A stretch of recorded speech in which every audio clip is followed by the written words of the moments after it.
Means it's time for the Brick City Boys in the opening round. Paul, I cannot believe 6 months of Wrestling Open in the books. Huge celebration tonight. Hashtag Summer Stunner. As the Brick City Boys have to be considered maybe the favorite team. From Newark, New Jersey, at a total combined weight of 469 pounds, Victor Chase and Jay Cruz, the Brick City Boys! And these two made a huge statement 1 week ago when they absolutely smashed Dr. Cool and Perry Von Vicious, making an exclamation point before they head into this tournament. Well, they weren't going to be competing in the tournament, though. Yeah, but they made a huge statement when they smashed them. But this is going to be a different story. Here comes from the streets of Worcester, Massachusetts, at a total combined weight of 455 pounds, the Wild Hound, Johnny Rivera, the Bulldog, Ray Pittman. They are the Wild Dogs! Well, Paul, why don't you tell us who the Wild Dogs beat most recently as a tag team? That's a great point to bring up. They were on a losing streak. They went into their qualifier against Crowbar and Percival, and no one gave them a shot. But in the end, it was the Wild Hound picking up the win for the Wild Dogs, and they are in the tournament here tonight against the Brick City Boys. Well, they were able to pull it off against somebody with as much experience as Crowbar, somebody with the size of Percival, but I still think as a team, they are going to be outmatched here tonight against the Brick City Boys. The Brick City Boys coming onto the scene here in Worcester, Massachusetts, part of the third season of Uncharted Territory, coming out of nowhere, knocking off the favorites, Waves and Curls, in that Tag Team Discovery Gauntlet. And if that is any indication of the success that the Brick City Boys could be seeing in the Eliminator Cup Tag Team Tournament, I've got to say that they're going to be making it all the way to the finals. Well, the Bulldog Ray Pittman, the Wild Hound Johnny Rivera are going to have something to say about that if they have their chance to do it. And a lot of people counted them out against Crowbar and Percival, too. I mean, when they went in there in that qualifier, no one gave them a shot. And I think, at least I like to think, that is where they thrive. And they are going to need all of that coming into this matchup because the Brick City Boys hit hard. Well, are they the Wild Dogs or the Underdogs? Maybe a little bit of both. I think they're both. Jay Cruz and Ray Pittman throwing haymaker shots with those chops. We saw Pittman answer Max Caster's $10,000 10-minute challenge coming up short.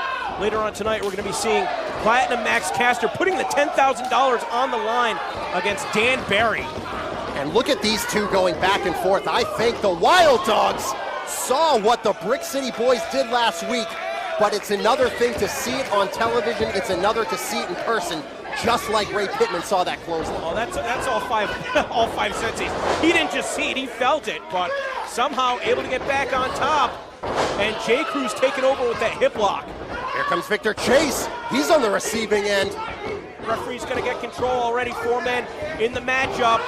Here we go. Pick them up. Double body slam from the Wild Dog. And look at the Wild Hound. And how about that for a throwback? The Wild Hound and the Bulldog standing tall in the center of the ring. A little bit of a tribute to the Steiners there. Well, I understand no time limit on these Eliminator Cup tournament matches, but I don't think that means that there should be relaxed rules throughout. The referee has to maintain control. 2 competitors in the ring and 2 opponents on the apron. There we saw legal tag. But when they were in the ring, they did have a 5 count, did not get up to that 5 count. So there's a blind tag by the Wild Hound. Here he comes into the ring. Ripcord into a clothesline, sending him inside out. Chase goes down. Count of 2. A lot of power on that short arm clothesline. And Rivera, to his credit, trying to hold on with that waist lock, but getting shrugged off right there. Goes backwards, ducks the clothesline. Chase with a huge German suplex. Yeah, he just got dumped. He's out right now. He is clobbering the Wild Hound. We saw the devastation that the Brick City Boys brought 1 week ago to Dr. Cool and Perry Von Vicious. I think they wanted to show the entire tournament field that they mean business.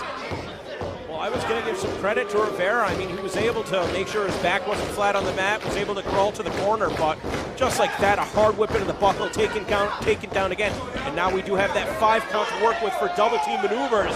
And there is that wishbone, and the car crash could follow, as it always does. Collision in the center of the ring. Almost to the quarterfinals were the Brick City Boys. I'll tell you what, that wishbone move that attacks the groin from both sides, it makes it very, very difficult to maneuver around that ring. Never mind when you're getting attacked. You can hear this Worcester crowd rallying behind the Wild Dogs. They have become a favorite here at the White Eagle over the last couple of months. And how many great tag teams have we seen since we've begun? But the Brick City Boys want to show that they are at the top of that heap. Of course, Paul. I mean, tag team wrestling is alive and well in Wrestling Open, just the way that Summer Stunner is a celebration of the 6 months here at Wrestling Open. I would say that the Eliminator Cup is also a celebration of the tag team wrestling. But just by the name of it, the Eliminator Cup, all 15 teams will be eliminated until we find out who the very best team in Wrestling Open is. I think it's the Brick City Boys. And they almost went into that quarterfinal, a clothesline to the back of the head.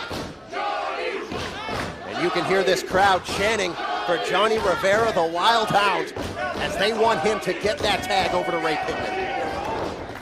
And this is also a celebration of what Wrestling Open is about. Who knew the Wild Hound and the Bulldog before we started things in January? And now everybody in Worcester knows that. Big German suplex. Dom's Cruz on his neck, but Cruz is up. I don't know how Cruz was able to eat the impact of that. Double clothesline, the adrenaline rush flowing through the body of Jay Cruz, taking him up, but both men go down after the double clothesline.